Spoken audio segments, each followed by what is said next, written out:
Hello everybody, and welcome to my first Dark Souls lore video. So today I'm just gonna kind of get intro to what I'm planning on doing. Future episodes will probably be more organized and a lot more polished and such, but right now I'm just kind of gonna go through and talk about some stuff that I've seen some pretty big YouTubers saying and talking about.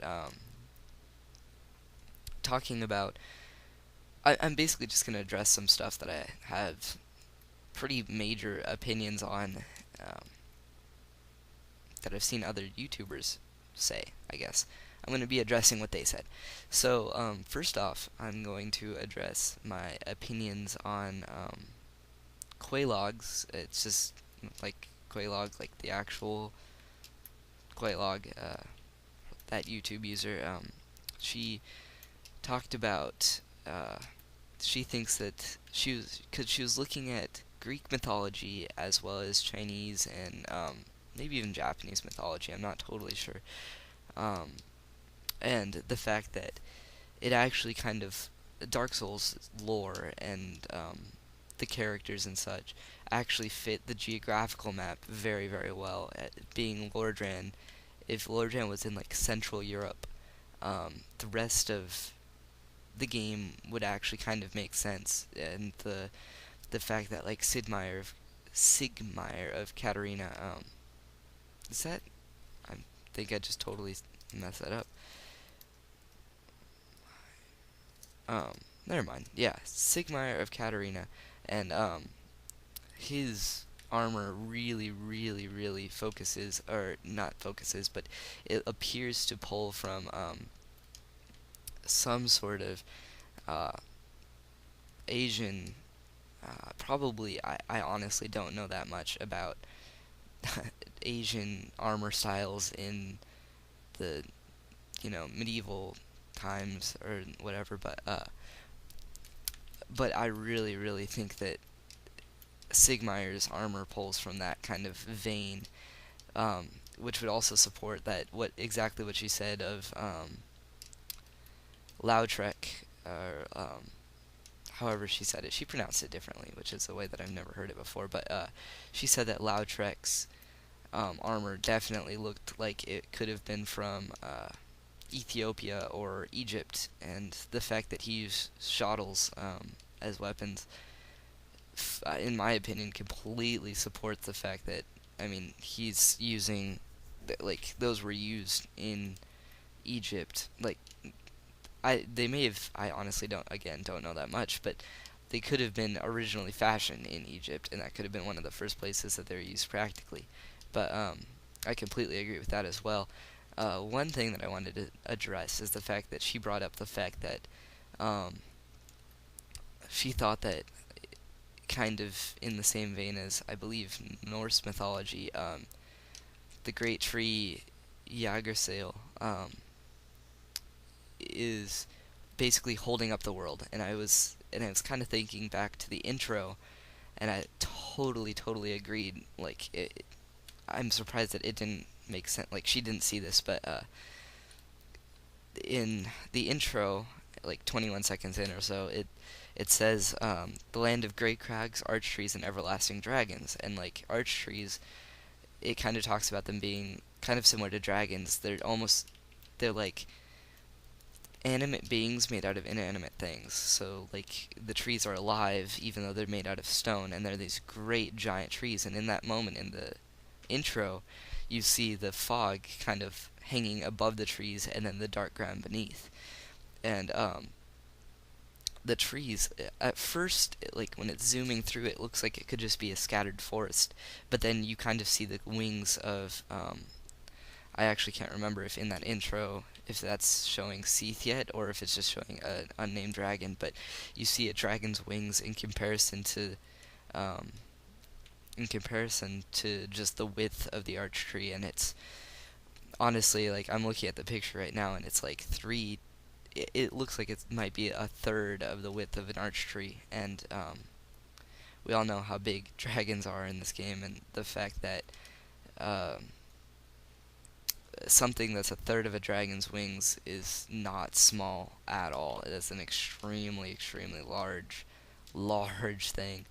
And so if it was to grow up, and then once it hits the fog and it kind of spread out, um, it could very possibly hold up most of Lordran. And I mean, I'm not saying that all of Dark Souls takes place in, on that one tree. You might traverse between different trees, and the Undead Asylum might not even be on a tree. It might just be, you know,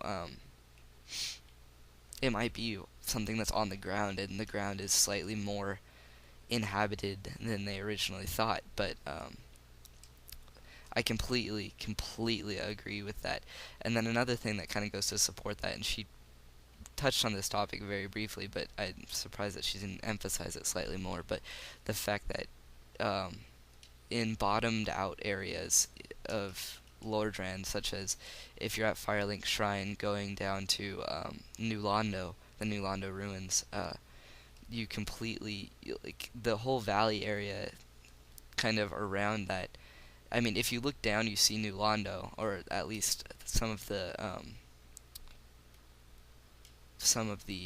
I'm looking at it right now and I can't think of the architectural term for it, but you see bits of the ruins of New Londo. But if you jump down there, I mean, this of course could just be a thing where the game's obviously just not going to load all of New Londo when you go down, but you see a lot of fog, and if you fall, like, not if you go down, but if you jump off and you fall down, I mean, you just see fog, which would support the fact that you are just on top of this giant tree, and the fog is kind of just these storm clouds that are overshadowing what would normally be the overworld. One other thing that I briefly wanted to touch on was the fact that she compared one second, I want to pull up the actual picture so that I can see. She compared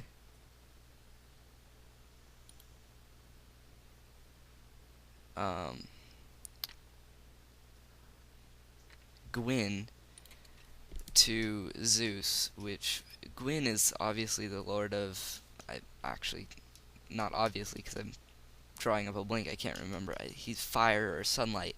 And then the fact that Zeus is, god of the skies, that would kind of go in the same vein. And I mean, I could totally understand there being a correlation between them, but I think more importantly than that, it's the fact that she brings up Allfather Lloyd, which she really, in my opinion, doesn't give Allfather Lloyd enough attention, because I feel like Allfather Lloyd, based on what we're told, is very, very, very indicative of Cronus from Greek mythology, and the fact that his son isn't really, like, his son is his own, obviously, but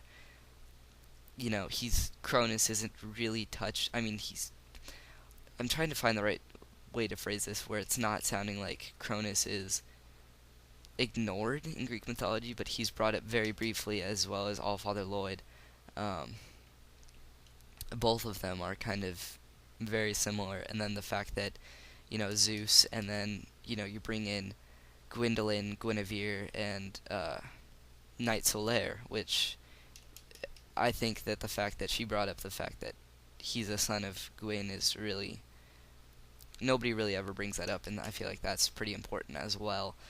And the fact that, I keep saying that, but Knight Solaire is,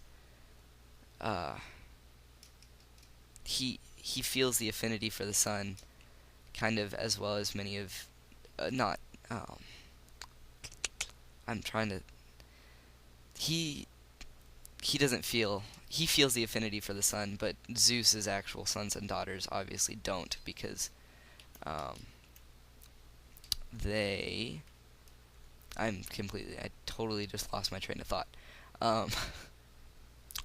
1 second, and I will be right back after